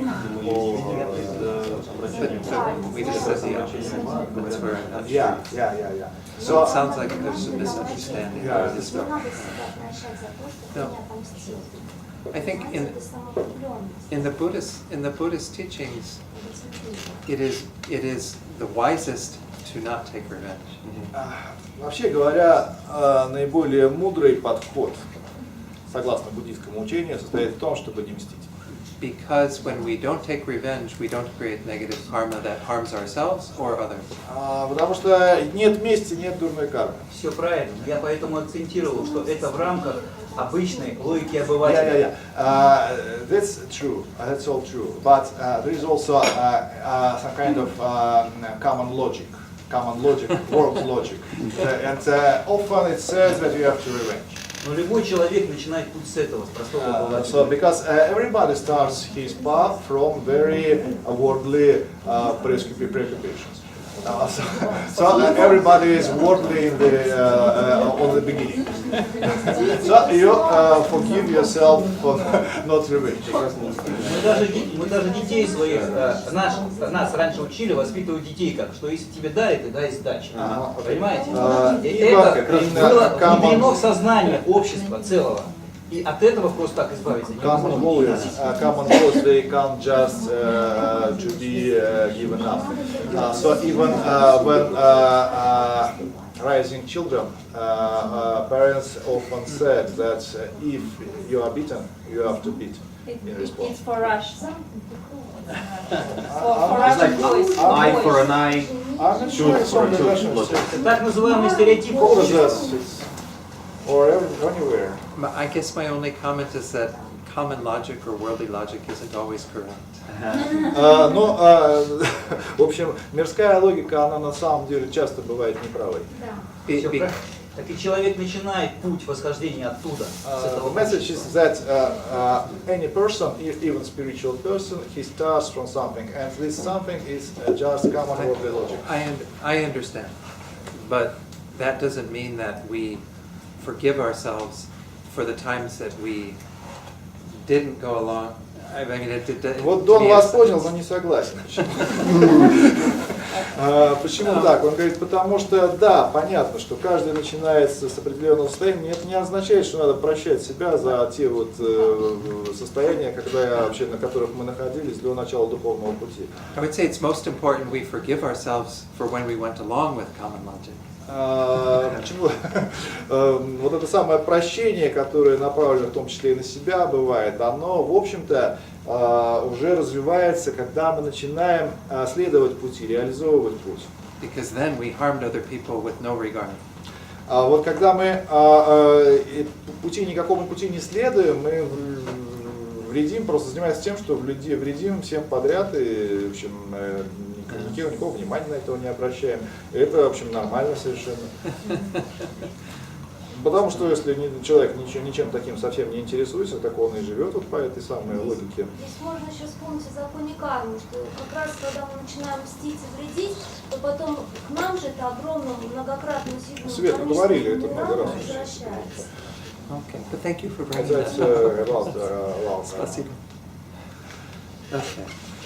So this third step is some method of getting in touch with forgiveness on the basis of that harm that we received.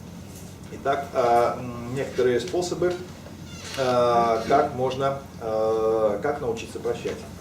And as I said earlier, that doesn't mean that we forget. It doesn't mean that we condone, we approve of the wrongdoing. None of that. Как уже было сказано, это не значит, что мы должны забыть тот или иной нанесенный вред. Это не означает, что мы не должны его признавать просто-напросто. Это также не означает, что мы должны находиться в слабой позиции и так далее. And that plays a role even in the fourth step. Значит, вот четвертый шаг. Where we say renewing or releasing the relationship. Обновление или, скажем, отпущение, возобновление или отпущение отношений.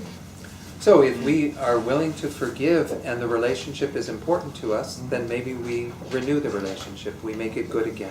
Что это означает? Что, допустим, если мы хотим кого-то простить, и этот вот кто-то, кого мы хотим простить, в действительности важен для нас, и важно поддержать с ним дальнейшие отношения, то в действительности вот после этого акта прощения отношения возобновляются заново, то есть они обновляются.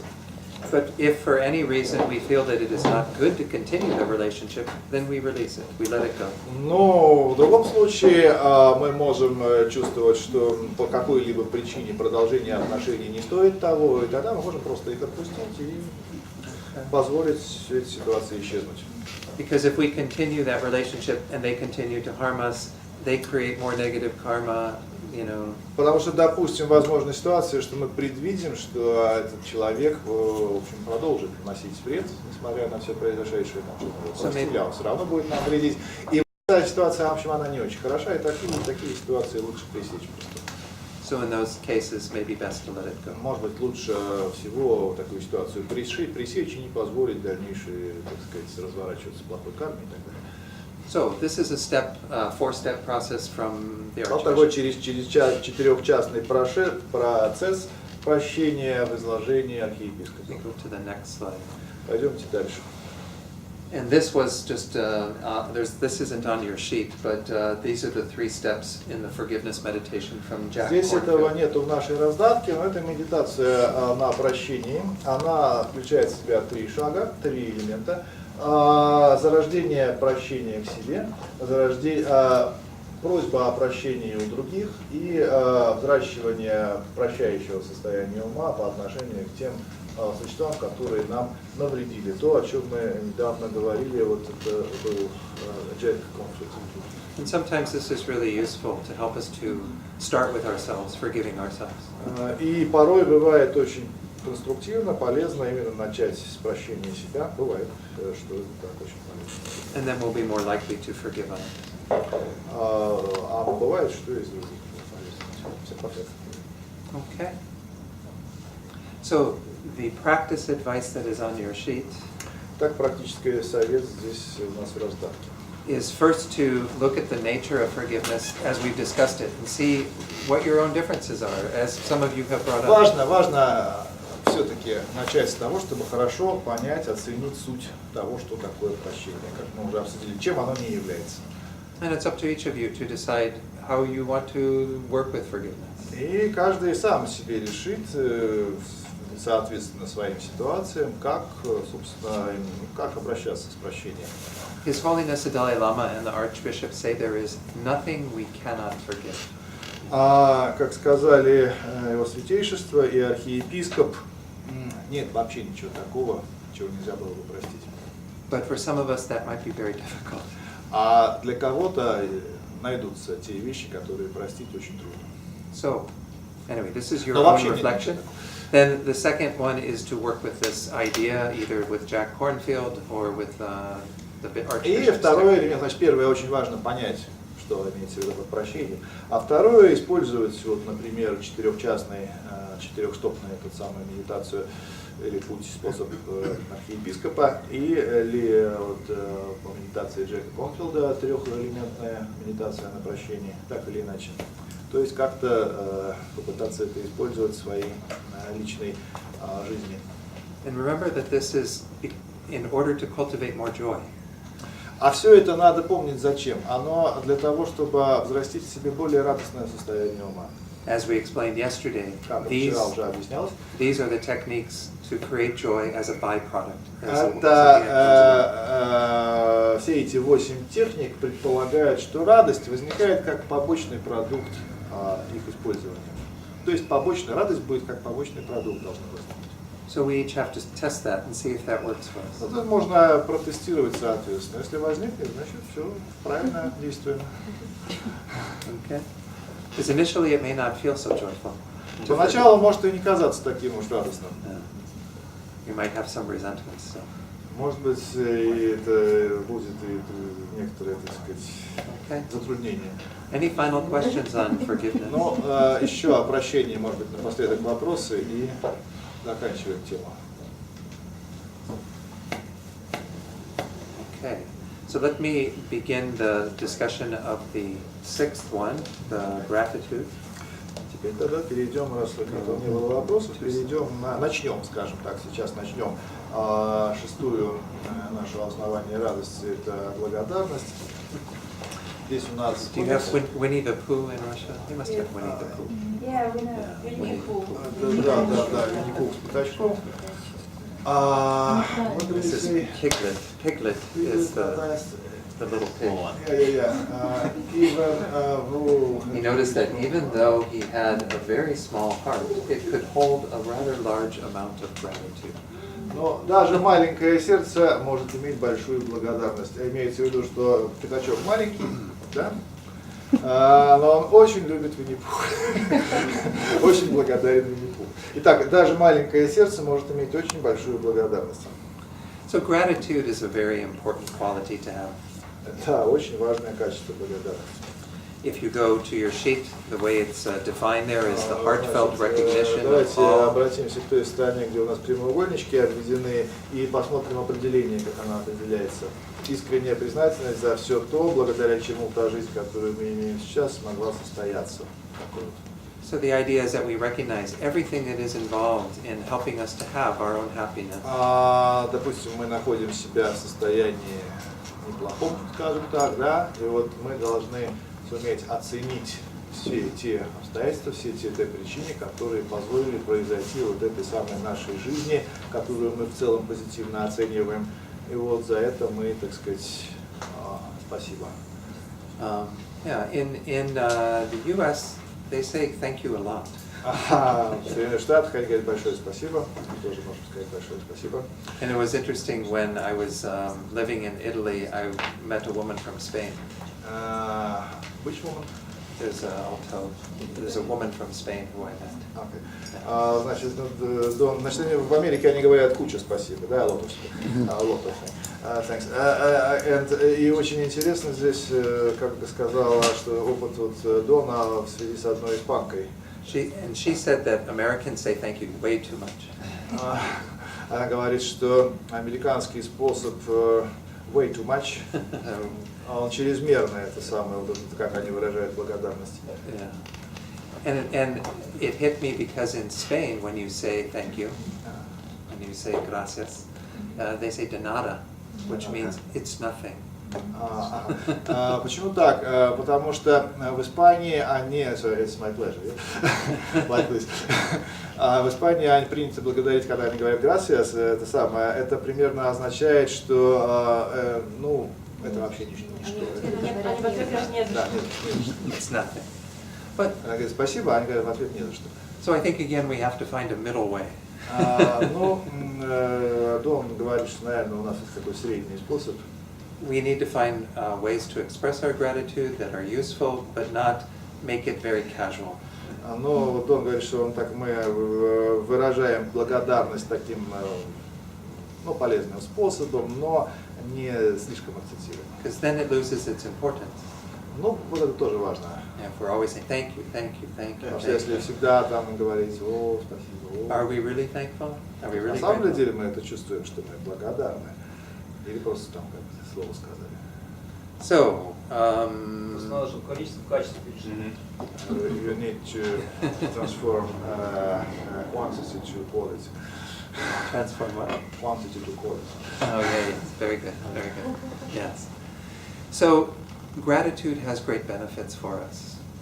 И для нас самих наша благодарность, когда мы чувствуем и испытываем благодарность, это прежде всего полезно для нас. But in Buddhism, we don't just be grateful, we aren't just grateful for the things that are good in our lives. Но в буддизме мы не просто говорим о благодарности за те хорошие вещи, которые есть у нас в жизни. We actually develop even better well-being if we can be grateful for the difficulties in our lives. На самом деле мы разовьем в себе лучшие состояния ума, если, то есть разовьем что-то более хорошее, если будем чувствовать благодарность даже за те трудные времена, которые у нас могут быть. Where do I want to go with this? So, when we are, I talked about this a little bit yesterday, but when we are able to be grateful for the challenges in our life, we can actually learn from them. Почему так? Потому что если мы способны быть благодарными за трудности в своей жизни, то это дает нам возможность над этими трудностями подняться. Especially if we have the understanding of karma, there's always a lesson to be learned. И если вы говорите о карме, то это вот всегда урок, всегда урок, как некий урок. Любая карма представляет собой некий урок. The American Buddhist nun Pema Chodron says that karma is life giving you the lessons you need to learn. Американская монахиня Пема Чодрон говорит следующим образом: карма – это когда жизнь дает тебе уроки, которые ты должен выучить. So if we have something happening in our lives that is difficult for us, that is suffering, например, что-то происходит в нашей жизни такое, с чем нам трудно иметь дело, и что мы расцениваем как страдание, it's an amazing opportunity to learn. на самом деле это большая, серьезная возможность учиться. First of all, to learn not to do the thing that created the karma for that in the first place. Самый базовый уровень здесь – это научиться не создавать такой кармы в ответ на вот это происходящее, которое будет плохое. But also to learn how to be more compassionate concerning Но на самом деле others. дальше это способ научиться состраданию, способ научиться сочувствию, сопереживанию другим, эмпатии. So we can even be grateful for our enemies, our difficult, the По этой people who are the most причине difficult. даже своим врагам, то есть тем, кого мы расцениваем как враги, кто приносит нам вред, мы можем научиться чувствовать благодарность к этим людям или другим существам. Because we need those people in order to practice patience. Потому что эти люди нам на самом деле нужны, чтобы мы могли практиковать терпение. So there are stories that come from Tibet, from the people who have escaped the prisons in Tibet. Вот из беглецов, из тибетских беглецов, из китайских тюрем есть истории, связанные с терпением. То есть рассказывали некоторые тибетцы, которые бывали в плену там. And for example, there was one man who escaped the prisons who came to see the Dalai-lama. Вот был один человек, например, он бежал из китайской тюрьмы и прибыл для аудиенции Его Святейшества Далай-лама. And he told the Dalai Lama that while he was in prison, he faced many dangers. Он рассказал Его Святейшеству о том, что когда был в заключении, ему пришлось столкнуться со множеством опасностей. And when His Holiness asked him what dangers, he said the biggest danger he had Когда Его Святейшество спросил, какие опасности ему грозили, этот человек ответил, что самой большой опасностью, которая мне угрожала, was the danger of losing compassion for the это Chinese. была опасность потери сострадания. So that's pretty amazing practice, right? Вот такая вот удивительная практика. That someone can feel that their biggest danger is that they will lose their concern for the other person. Человек думал, что Робины Ринпоче, сам Ринпоче. The person who's torturing them, beating them, harming them. То есть этого человека, может, сам Ринпоче или? This one I don't think was a Rinpoche. I think this was just a monk, or just a monk, a Tibetan monk. Я спросил, наверное, Ринпоче какой-то был, а он говорит, да нет, просто тибетский монах один. Ну вот действительно, ему грозили многие опасности, то есть его могли там избить, могли еще что-то там учинить, какие-то непотребства, да.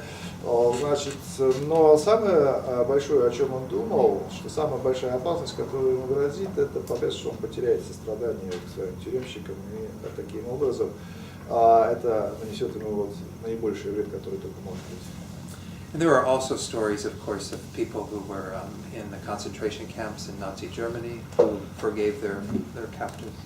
Есть также истории пленников, узников нацистских лагерей в Германии.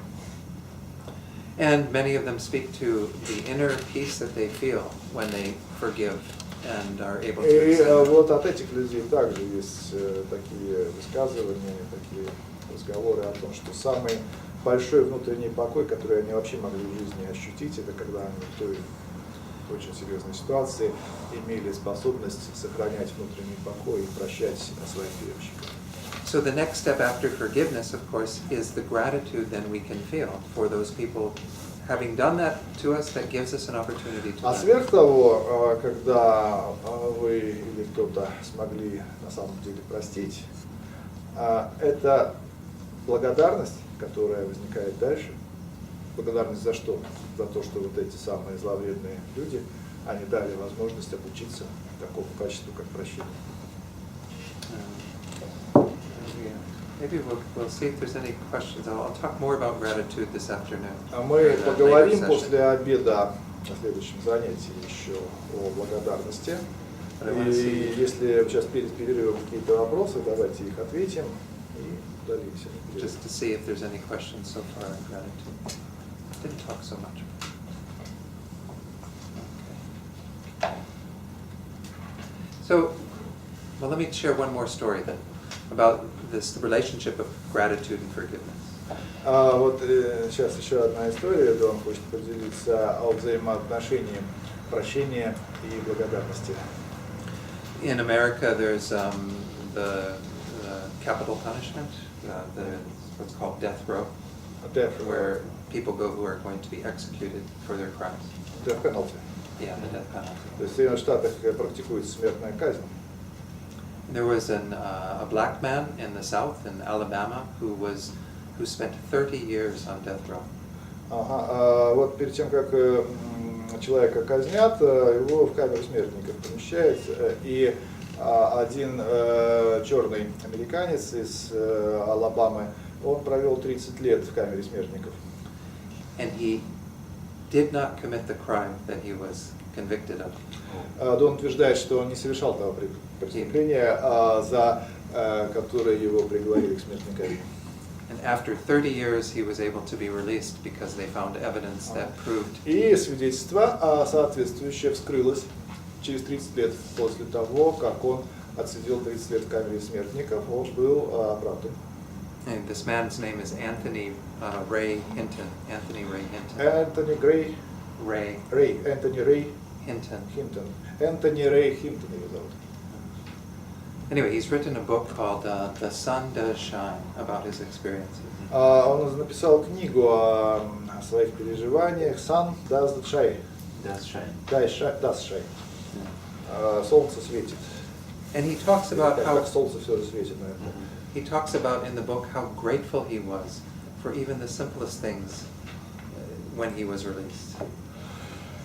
Он говорит, что его переживаниями, чувствами была огромная благодарность даже за очень простые вещи, какие-то те, которые в жизни, в обычной жизни кажутся абсолютно простыми. Вот как тогда, когда он чувствовал вот это, тогда, когда его освободили. He talks about how he is so grateful for the rain Он был благодарен за дождь. because he spent 30 years inside, never feeling a raindrop. Его не выпускали на прогулки, он сидел в камере. And he says, having missed the rain for so many years, I am so grateful for every drop. И он написал, что я благодарен за каждую каплю, потому что я очень много этих капель пропустил за 30 лет. Just to feel it on my face. Просто почувствовать эти капли у себя на лице. And when he was interviewed for a television show, 60 Minutes, in the U.S., В Штатах есть шоу «60 минут», и он в нем участвовал, принял участие. the interviewer asked him whether he was still angry at his captors, at the people who put him in prison for so long. Его спросил ведущий, чувствует ли или чувствовал ли он гнев, скажем, негативное отношение к тем людям, которые его посадили и продержали так долго в тюрьме. And he answered that he had forgiven them completely. Он сказал, что он полностью их простил. And the interviewer said, but they took 30 years of your life. Он сказал, что они забрали у тебя 30 лет жизни. How can you not be angry? Почему же ты за них не сердишься? And Anthony Ray Hinton said, if I'm angry and unforgiving, they will have taken the rest of my life. Он говорит, что он ответил, Хинтон ответил, что ну а если я буду на них сердиться и не прощу, они тогда и заберут вообще весь остаток моей жизни. So I think there's something to be said, and we'll talk about this a little in the next session, of being grateful for even just the smallest things in our life. Вот об этом мы поговорим после перерыва, о способности испытывать благодарность даже за самую малость, которую мы можем испытывать, иметь за самое малое что-то. Most of us will hopefully not spend 30 years in jail or be in a concentration camp. И большинство присутствующих, я уверен, не потратили большую часть жизни в тюрьме и даже не провели ни дня в концентрационном лагере. But we don't have to wait until after some Не experience like надо that to be ждать grateful. того дня, когда это на самом деле с нами случится. Давайте лучше научимся чувствовать благодарность, пока с нами не произошли такие большие невзгоды. And we'll talk about a technique that to practice being grateful every И moment. поговорим о технике, которая позволяет вот практиковать forgiveness and gratefulness, прощение и Mostly to practice grateful. благодарность в каждый момент жизни. Okay. All right. Такой план. So have a good lunch. See you then. Всем приятного аппетита.